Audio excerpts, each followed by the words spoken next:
तो आज का टॉपिक है इंटरनल एनर्जी और इंथैल्पी जो है किसी भी केमिकल रिएक्शन में उसको कैसे मेजर करना है। इंटरनल एनर्जी क्या होती थी, डेल्टा यू। इंथैल्पी क्या थी, डेल्टा एच। अभी इनकी बेसिस पे हमने specific heat capacity, Monod heat capacity, ये सारी चीजें ली है, सीपीसीवी का रिलेशन की है। ठीक है, इंपॉर्टेंट से टर्म्स।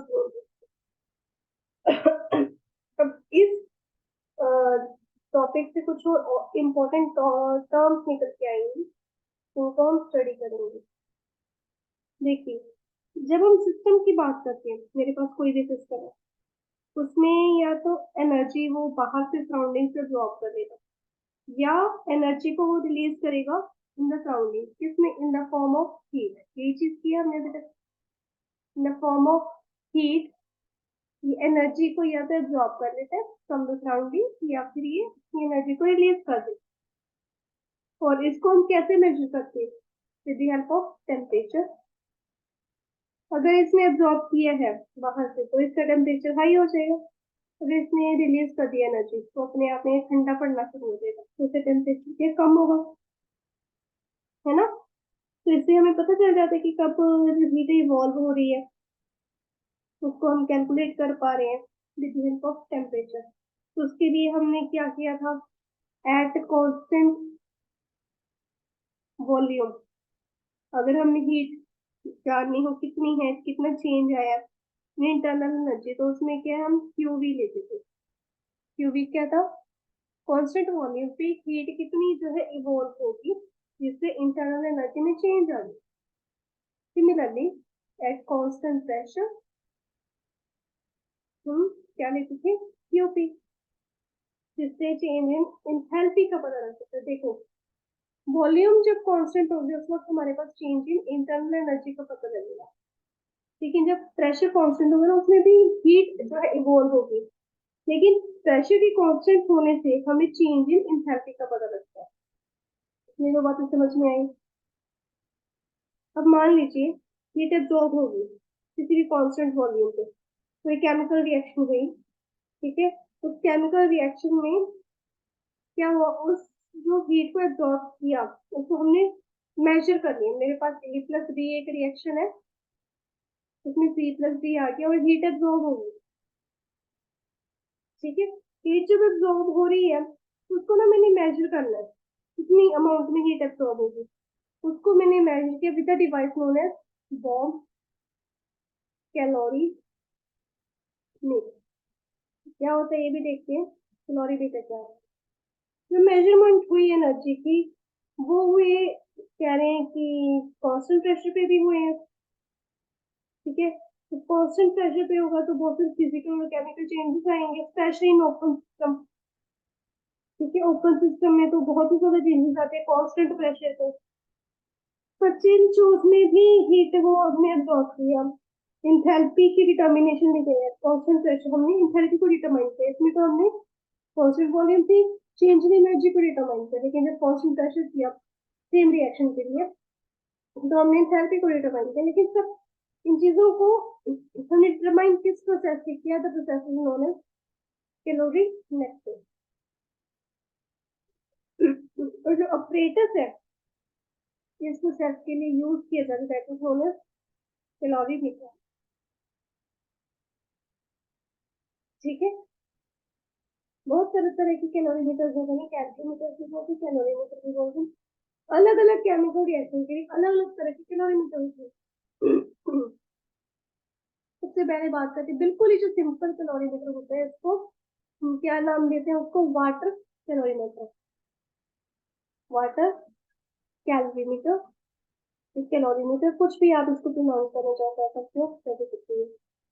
कुछ टीचर कैसे प्रोनाउंस करते हो, कुछ कैसे प्रोनाउंस करते हो। ये जो है ये जो कैलोरीमीटर है उसको हम यूज करते हैं to determine the heat changes in the chemical reaction taking place in solution. Solution जो है उसमें क्या हीट में चेंजेस आए हैं इस पर्टिकुलर केमिकल रिएक्शन के दौरान, उसके लिए हम यूज करते हैं। तो इसका एक पर्टिकुलर ऑपरेटर्स होता है, ऑपरेटर्स मैं दिखा रही हूँ, मेरे पास के एक वो सिस्टम होगा, ठीक है। क्लोज्ड सिस्टम में क्या होगा, एक वेसल होगी,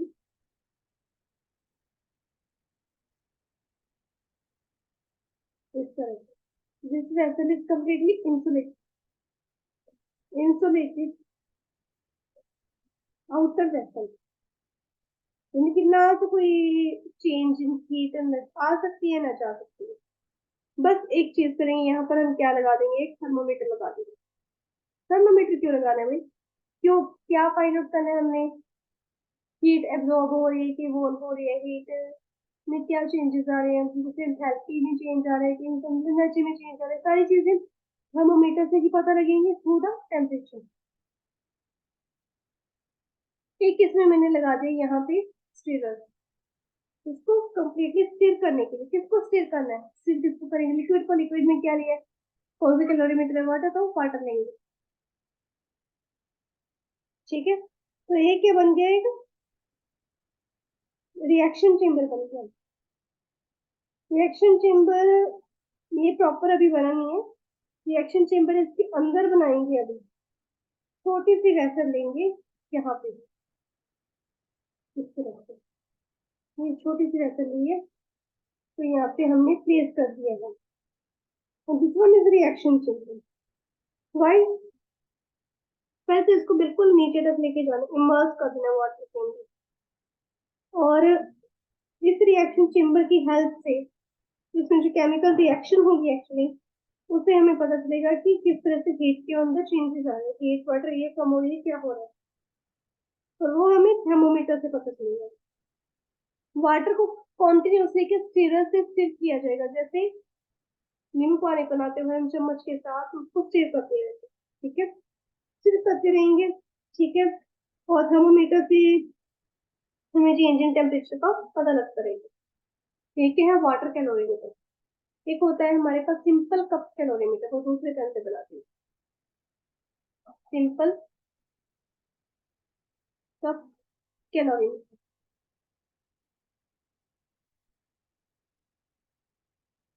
अभी इसमें क्या है, कुछ नहीं होता, एक इस तरह से पॉलीस्टाइरीन कप देते हैं हम, पॉलीस्टाइरीन का कप होगा, फोम पॉलीस्टाइरीन कप, इसके अंदर भी हम ऐसे थर्मोमीटर लगाएंगे, सेम एक रिएक्शन चेम्बर होगा, रिएक्शन चेम्बर या रिएक्शन मिक्सर होगा, जैसे इसमें था, ये रिएक्शन चेम्बर था हमारे पास, एक रिएक्शन होती रहेगी। जो पॉलीस्टाइरीन कप है, तो क्या करते हैं, एक लेयर पैदा कर देते हैं ऑफ इंसुलेशन, ताकि हीट जो है ना तो एंटर करे इसके अंदर, कप के अंदर, ना कप से बाहर चले लीक कर पाए, जिससे जो भी चेंजेस है हमें थर्मोमीटर के जरिए पता चलेगा।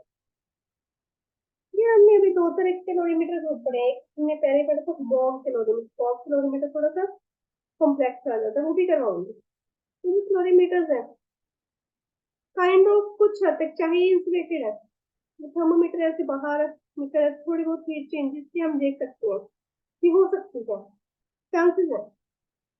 ये चेंजेस को हम अगर एट कांस्टेंट प्रेशर देखें तो हमारे पास डेल्टा एच आ जाता है, जो होता है, जो हीट कैपेसिटी है उसको मेजर किया जाता है, हीट कैपेसिटी किया था हमने, उसका वेट लेंगे, पानी कितना बन लिया है, ठीक है, रूम टेम्परेचर पे उसका कितना वजन था, और अगर उसको पानी को हम कंप्लीटली गर्म कर दें या ड्यूरिंग द रिएक्शन पानी गर्म हो जाए, हॉट अप हो जाए, उस वक्त उसका वेट कितना था वो ले लें अलग अलग टेम्परेचर पे, फिर उसको स्टिर करने के बाद फिर टेम्परेचर में चेंज आएंगे, फिर उसका वेट लें, मेजर करें, उससे हम एक हीट कैपेसिटी ऑफ कैलोरीमीटर का एक बना सकते हैं formula, W2 times T2 minus T3 upon T3 minus T1 times W1, यानी कि पहले नॉर्मल का वेट चेक करें, फिर उसके बाद जब चेंजेस आए वाटर के टेम्परेचर में, तो फिर हम टेम्परेचर में मेजर करें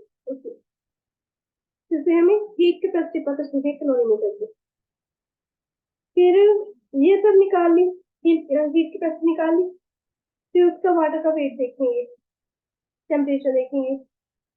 फिर रिएक्शन चेम्बर में जो भी हमारे पास रिएक्शन चल रही है उसको मेजर करेंगे। अगर रिएक्शन होगी एक्सोथर्मिक तो टेम्परेचर होगा पानी का वो इंक्रीज हो जाएगा, और अगर रिएक्शन होगी एंडोथर्मिक तो टेम्परेचर है वो पानी का कम हो जाएगा। जब कॉन्टिन्यूसली चेक करते रहेंगे हमें चेंज इन टेम्परेचर पता चलता रहेगा। टेम्परेचर थर्मोमीटर को चेंज इन टेम्परेचर रहेगा वो भी हमें पता लग जाएगा। बढ़ रहा है तो भी पता लग रहा है, हीट कैपेसिटी जानने के बाद बढ़ रहा है तो भी पता लग रहा है, कम हो रहा है तो भी पता लग रहा है। तो हीट चेंजेस कैसे फाइंड आउट करेंगे? हीट चेंजेस ड्यूरिंग रिएक्शन कैसे फाइंड आउट करेंगे? पहले तो जो हीट कैपेसिटी फाइंड आउट किया हमने, ये फॉर्मूला लगा के फाइंड आउट किया हीट कैपेसिटी, ये time change in temperature time specific heat capacity of water, ये पानी की देख रहे हैं। ये किसकी थी हीट कैपेसिटी? कैलोरीमीटर की। कैलोरीमीटर की heat capacity multiplied by change in temperature multiplied by specific heat of water, इस तरह से वर्क करता है कैलोरीमीटर। इतना इंपॉर्टेंट नहीं है पर हमें पता होना चाहिए कि कैसे सारा सिस्टम चल रहा है हमारे यहाँ जो हम स्टडी करेंगे। ठीक है, अभी बॉम्ब क्लोरीमीटर को देखें। ये जो है बॉम्ब क्लोरीमीटर जो है किसके लिए यूज किया जाता है? सबसे पहले तो हमें ये पता होना चाहिए to determine the heat of combustion of fuel. मान लीजिए मेरे पास केरोसिन ऑयल है, वो बर्न हो रहा है, उसकी हीट ऑफ कंबस्शन क्या है कि कांस्टेंट वॉल्यूम पे सिस्टम के अंदर अगर मैं केरोसिन ऑयल को बर्न करती कितनी हीट को ड्रॉप कर लेगा। तो इससे क्या, इसके लिए हमें क्या चाहिए? देखो पॉलीस्टाइरीन से तो चलेगा नहीं, इंसुलेटेड भी ठीक है बट उससे भी स्ट्रॉन्ग चीज हमें चाहिए क्योंकि मेटेलिक हो। तो क्या लेते हैं हम? एक मेटेलिक चेम्बर ले लेते हैं बॉम्ब वाला।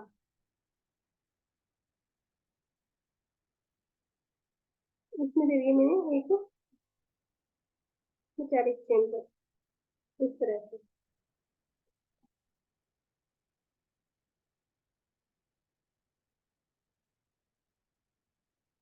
ठीक है, इस मेटेलिक चेम्बर को ही बॉम्ब कहते हैं। क्यों? ये बना है हैवी स्टील से, और ये ज्यादा से ज्यादा अगर हाई प्रेशर भी अप्लाई करें उसको भी ये झेल लेता है अपने ऊपर, और एक अपने अंदर की एक प्रेशर डेवलप कर लेता है जो, और उसको जो प्रेशर डेवलप है सॉरी उसको थोड़ा सा एक कंप्रेस भी कर देते हैं, उसको झेल भी लेते हैं ड्यू टू दी कंबस्शन, जो उसके अंदर कंबस्शन होती है। ये जो मेरे पास मेटेलिक चेम्बर है इसकी अंदर साइड क्या है, हमने क्या लाइनिंग लगाई है गोल्ड की। गोल्ड और प्लेटिनम की लाइनिंग होती है इसकी अंदर वाली साइड। प्लेटिनम एलॉय ले सकते हैं, ठीक है, या कुछ नॉन ऑक्सीडाइजेबल सब्सटेंसेस ले सकते हैं जो इजीली क्या है ऑक्सीडेशन ना होने दें स्टील की ड्यूरिंग द केमिकल रिएक्शन। एक तरह से इसको इसका सुरक्षा कवच होता है ये। अब इसके इसको हमने फिट कर दिया with a high pressure tight screw cap cover, ठीक है, और उससे क्या होगा कि इसके अंदर भी प्लेटिनम कप होता है, वो प्लेटिनम कप क्या करेगा, इसके अंदर रिएक्शन होगी, कंबस्शन होगी। ठीक है, तो देखिए इसके अंदर एक तो ये होगी, अब आपके पास पता नहीं बुक है या नहीं, इसके अंदर होगी एक ऑक्सीजन इनलेट इस तरह से, और यहाँ पर ये, फिर ये तो हमारे पास स्टीरर ही है, स्टीरर, ये होगी ऑक्सीजन इनलेट इस तरह से, जो कि कनेक्टेड होगी मेरी इसके साथ, which is a platinum cup। मुझे इसको बनाना थोड़ा सा डिफिकल्ट है।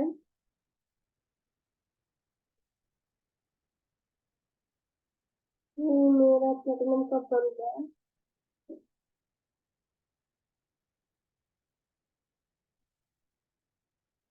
और इसके अंदर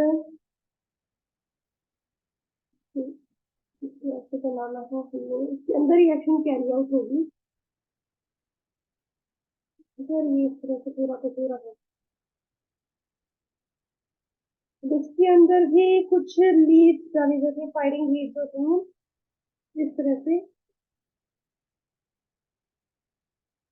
जो कि इसके अंदर जाती है।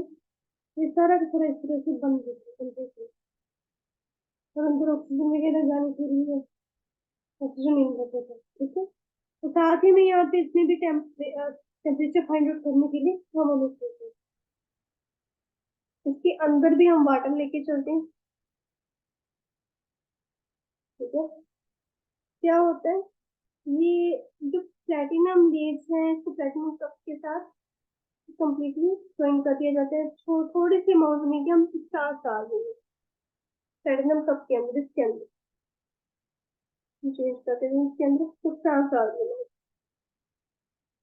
Now bomb is filled means ये सारा का सारा metallic chamber,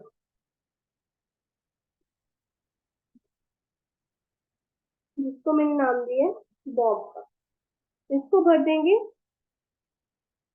excess of oxygen under pressure of 20 to 25 atmosphere. ढेर सारे ऑक्सीजन डाल देंगे और उसको फिर बाद में सील कर दिया। फिर इसको लोअर किया जाता है प्रेशर को इंसुलेटेड वाटर बाथ, जिससे जिसमें कि एक पर्टिकुलर क्वांटिटी होती है वाटर की, वो डाली जाती है। वाटर बाथ के साथ हम एक स्टीलर भी रखते हैं, उसमें मेटेलिक रखते हैं स्टीलर भी, जिसका ध्यान देना। और एक बेकमैन थर्मोमीटर रखेंगे। थर्मोमीटर बड़ा इंपॉर्टेंट है इसमें। कौन सा थर्मोमीटर है? Beckmann thermometer. क्या खासियत है इसकी? बेकमैन थर्मोमीटर के साथ 0.01 डिग्री को भी रीड कर लेते हैं, डिग्री रेज और डिग्री लो को भी रीड कर लेते हैं। कितना? 0.01 डिग्री, इसको भी ये रीड कर लेगा। वैसे ही पहले इनिशियल टेम्परेचर को नोट कर लिया, फिर कंबस्शन को स्टार्ट किया by passing an electric current to platinum wire, जिसके अंदर थोड़ी सी प्लेटिनम की लाइनिंग होती है। हमारे पास फायरिंग इन लीड्स भी हैं, ये इसकी हेल्प से ये प्लेटिनम की भी हो सकती हैं। इसके थ्रू इलेक्ट्रिक करंट पास करवाया गया, हीट एनर्जी इन्वॉल्व हुई ड्यूरिंग द केमिकल रिएक्शन, जिससे कि पानी का टेम्परेचर बढ़ता गया। फिर उसको थर्मोमीटर बता रहे हैं, उसको हम रिकॉर्ड कर रहे हैं, ऑब्जर्व कर रहे हैं। अब जैसे ही राइजिंग टेम्परेचर होगा, हीट कैपेसिटी जो है फ्लोरीमीटर से उसको देखा जाएगा क्या आ रही है, कितनी अमाउंट ऑफ हीट इवॉल्व हो रही है, और उसको कैसे कैलकुलेट करें। ठीक है, तो हीट कंबस्शन को कैसे कैलकुलेट करेंगे? हीट कंबस्शन यानी कि हीट प्रोड्यूस्ड ड्यूरिंग कंबस्शन, इसको कैसे कैलकुलेट करना है? हीट कैपेसिटी, सेम फॉर्मूला बेटा, heat capacity of calorimeter is change in heat syntestic heat of water। इसके साथ हम उसको फॉर्मूला के साथ मैच करेंगे। अगर जो हीट कैपेसिटी कैलोरीमीटर की सिस्टम की ड्यूरिंग वाटर, मान लीजिए मेरे पास आ गई जेड, कैलोरीमीटर की आ गई Z times change in temperature times specific heat of water, कैसे निकालेंगे? कितना मोलर मास है वाटर का, वो अपॉन कितना मास हमने पानी का इसके अंदर डाला है। और ये सारी की सारी चीज जो उसमें फाइंड आउट होगी। Why? Heat is a form of energy. Heat is what? A form of energy. That's why the production of heat will be measured in joule. जाओ, इस केस में जो वॉल्यूम है ये तो कांस्टेंट रखती हमने, जो वैल्यू ऑफ हीट कंबशन होगी वो क्या मेजर करेगी? डेल्टा यू मेजर करेगी। डेल्टा एच को भी कैलकुलेट कर सकते हैं। क्या करें, डेल्टा यू को मेजर कर रहे हैं, लेकिन डेल्टा एच को भी मेजर कर सकते हैं। फॉर्मूला है हमारे पास, delta H is equal to delta U plus delta N G R T. Gases molecules है, प्रोडक्ट्स माइनस रिएक्टेंट, याद आया? गैसेस मॉलिक्यूल अमाउंट क्या है उनकी, नंबर ऑफ मोल्स कितने हैं, वो फाइंड आउट करेगा हमारे पास डेल्टा एन जी। उसकी हेल्प से आप क्या फाइंड आउट कर सकते हो, डेल्टा एच बी। ठीक है, कैलोरीमीटर का कॉन्सेप्ट समझ में आया सारा, जिससे हमें पता चल रहा है कि r reaction delta U and delta H o. मतलब इंथैल्पी चेंजेस आते हैं केमिकल रिएक्शन से, रिएक्शन इंथैल्पीज के बारे में पढ़ते हैं। क्या पढ़ेंगे, रिएक्शन इंथैल्पी, कितनी अमाउंट ऑफ हीट इवॉल्व हुई है या ड्रॉप हुई है दूसरी रिएक्शन। तो हीट ऑफ रिएक्शन कहते हैं जो अमाउंट ऑफ हीट इवॉल्व या ड्रॉप होगी किसी भी कांस्टेंट टेंपरेचर प्रेशर पे, वो क्या होगी, इंथैल्पी। जो हीट चेंजेस होंगे वेरियस रिएक्शंस उसको बोलेंगे इंथैल्पी चेंजेस। जो हीट चेंज हुआ केमिकल रिएक्शन के दौरान इसके ऊपर डिपेंड करा कितनी नंबर ऑफ मोल्स थे मेरे पास। ठीक है, तो इससे मेरे पास आया रिएक्शन इंथैल्पी या इंथैल्पी ऑफ रिएक्शन। क्या है ये, द इंथैल्पी चेंज, इसको देखते हैं एक बार।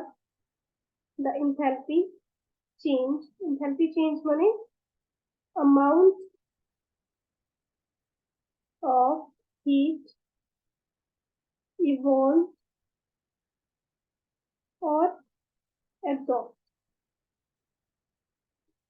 इन ए रिएक्शन। कब, when the number of moles यानी कि amount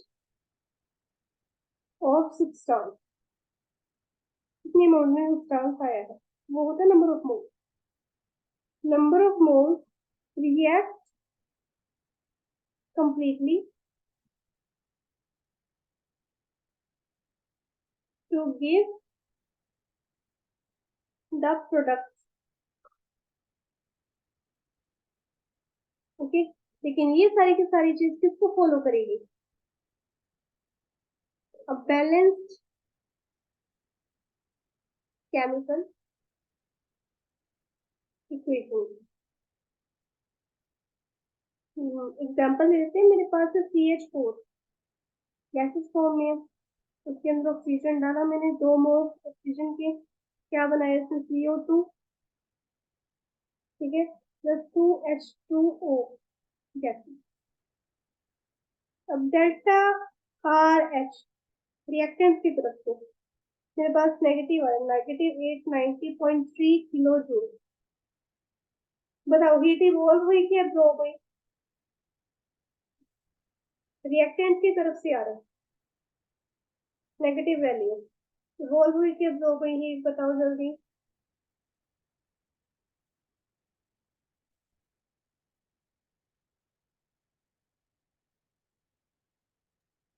इवॉल्व हुई मैम। यस, वेरी गुड, ये इवॉल्व हुई है और यही मेरे पास रिएक्शन एंथैल्पी है जो मुझे बता रही है कि कितने मोल्स किसी सब्सटेंस के दूसरे सब्सटेंस के साथ रिएक्ट हुए, तो उसने कितने मोल्स में क्या के प्रोडक्ट्स बनाए, और ड्यूरिंग दैट रिएक्शन मेरे पास कितने मोल्स में हीट इवॉल्व हो रही है और अब्सॉर्ब हो रही है। ठीक है, during this reaction, yes ma'am. Reactant वाली साइड से हम देखेंगे किन किन चीजों पे ये रिएक्शन एंथैल्पी डिपेंड करती है। फिजिकल स्टेट के ऊपर डिपेंड करती है, बिल्कुल करती है, रिएक्टेंट के भी, प्रोडक्ट्स के भी। देखिए कैसे, बताती हूँ। मेरे पास एक तो है हाइड्रोजन गैस स्टेट में, एक है ऑक्सीजन, ये भी गैस स्टेट में। एक रिएक्शन में मैं ये ले रही हूँ, दूसरी रिएक्शन में सेम चीज ले रही हूँ, देख तो। लेकिन इसमें क्या हुआ, मेरे पास वाटर लिक्विड में आ गया, इसमें मेरे पास स्टीम प्रोड्यूस हो गया, गैसेस आ गया ना, स्टीम प्रोड्यूस हो गया। ऐसा करने से मेरे पास रिएक्शन एंथैल्पी में क्या चेंज आएगा, बहुत बड़ा चेंज आएगा। ये नेगेटिव ऑफ 285.8 किलो जूल हो जाएगा, लेकिन ये क्या आएगा 241.8 किलो जूल, इतना बड़ा फर्क आ गया। फिजिकल स्टेट से सिर्फ रिएक्टेंट के प्रोडक्ट की भी देख ली, उसके ऊपर जो हमारी रिएक्शन एंथैल्पी की वैल्यू है बहुत ज्यादा डिपेंड होगी। सेकेंड आती कितनी क्वांटिटी में हम रिएक्टेंट ले रहे हैं, कितनी क्वांटिटी में रिएक्टेंट लेंगे, यानी कि हमने अभी डेफिनेशन में क्या किया, अमाउंट ऑफ हीट इवॉल्व और अब्सॉर्ब, ये एंथैल्पी चेंज है। इसके ऊपर डिपेंड करेगा when the number of moles of reactant, number of moles of reactant, यानी कि number of moles of reactant react completely, यानी कि कितनी अमाउंट में रिएक्टेंट्स जो आपस में रिएक्ट कर देंगे, इसके ऊपर डिपेंड करेगा। मान लो मैंने 2 मोल्स लिए कार्बन के, हीट ऑफ कंबशन 2 मोल जो होंगे कार्बन के, वो डबल हीट लगाएंगे as compare to 1 mole of carbon, obviously definition से पता चलता है। फिर आएगा मेरे पास एलोट्रोपिक, एलोट्रोपिक मॉडिफिकेशन, तो ये कौन सी नहीं बना है, allotropic modification, allotropic forms of carbon की थी ना लोअर क्लासेस में, एक तो मैंने ले लिया कार्बन डायमंड वाला, इसको मैंने ऑक्सीजन में रख दिया अभी, पूरी ऑक्सीजन में, या इसके ऊपर से ढेर सारी अमाउंट में ऑक्सीजन पास करवा दी, CO2 बना दिया। एक मैंने ले लिया ग्रेफाइट वाला, इसके ऊपर भी सेम चीज हुई, बनाए, इसमें भी कार्बन डाइऑक्साइड है। फर्क क्या है, थोड़ा सा माइनस सा फर्क आता है हमारे पास रिएक्शन एंथैल्पी में, ये आता है -395.4 किलो जूल, ये वाला मेरे पास आ रहा है -393.5 किलो, माइनस डिफरेंस आ रहा है, but still there is a difference because of allotropic form. तो ये चीज एलोट्रोपिक मॉडिफिकेशन के ऊपर डिपेंड करती है। फिर रिएक्शन एंथैल्पी और किस पे डिपेंड करेगी, टेम्परेचर पे और कंडीशन ऑफ कांस्टेंट प्रेशर और वॉल्यूम। टेम्परेचर पे यानी कि रिएक्टेंट्स का कितना टेम्परेचर है, प्रोडक्ट्स बनने का टेम्परेचर कितना, तो उसके ऊपर भी डिपेंड करेगी। ऑब्वियसली रिएक्टेंट्स का कितना टेम्परेचर था, पहले से ज्यादा था, अगर और उसने हीट इवॉल्व कर ली फिर वो कम हो जाएगा प्रोडक्ट वाली साइड, ये पहले से कम था, रिएक्टेंट्स उसने हीट इवॉल्व कर लिया, एब्जॉर्ब कर ली, कुछ भी कर लिया, तो प्रोडक्ट वाली साइड ज्यादा हो जाएगा, ठीक है। इस कारण ये टेम्परेचर पे डिपेंड करता है। फिर कंडीशन ऑफ कांस्टेंट प्रेशर और वॉल्यूम पे पहले अभी किया हमने, अगर वॉल्यूम होगी तो हीट हमारे पास डेल्टा यू बताएगी, अगर प्रेशर कांस्टेंट होगा तो डेल्टा एच बताएगी। जो हमें रिलेशन के अभी किया है जस्ट अभी, जो डेल्टा एच है इक्वल भी हो सकता है, ग्रेटर देन भी हो सकता है, लेस देन भी हो सकता है, डेल्टा यू, ये तो पता ही है, ठीक है। तो इंथैल्पी चेंजेस जो होती है रिएक्शन के, वो कैसे हम कह सकते हैं, फाइंड आउट कर सकते हैं, उसका भी कोई फॉर्मूला होगा हमारे पास। देखिए मेरे पास A प्लस बी है, इसमें C प्लस डी बना दिया, ये मेरे पास रिएक्टेंट है, ये मेरे पास क्या है, प्रोडक्ट है। इंथैल्पी चेंज होता है रिएक्शन का, कैसे मेजर करेंगे, ये रिएक्शन इंथैल्पी कैसे मेजर करेंगे, सम ऑफ इंथैल्पीज ऑफ प्रोडक्ट, दोनों की कितनी enthalpy I, minus sum of enthalpies of reactant. इस तरह से ये फॉर्मूला होता है इसको मेजर करने का। तो यूजली इसको मैं अगर कहूँ summation AI X products minus sigma BI H reactant, जो AI है और BI है ये क्या है, स्टिशियोमेट्रिक कॉन्स्टेंट्स हैं, ये आगे पढ़ेंगे क्या होते हैं, स्टिशियोमेट्रिक कोफिशिएंट्स है प्रोडक्ट्स के और रिएक्टेंट्स के इन अ बैलेंस्ड केमिकल इक्वेशन। सबसे पहले केमिकल इक्वेशन की हमने एग्जांपल ली थी CH4 प्लस 2SO2, ये भी गैसेस है, ये भी गैसेस है, ठीक है। क्या बनाया था इसमें, CO2 गैसेस प्लस वाटर जो कि लिक्विड फॉर्म में था। ये फर्स्ट एग्जांपल होती है हमें जब रिएक्शन करनी पड़े। तो देखिए इसका अगर हम फाइंड आउट करना चाहें तो AI प्रोडक्ट सिग्मा आई लेंगे, यहाँ पे भी AI प्रोडक्ट कौन कौन से मेरे पास, कार्बन डाइऑक्साइड है, ठीक है, इसको ऐसे लेते हैं HM करके, HM के मोलर एंथैल्पी ले ली मैंने दोनों की।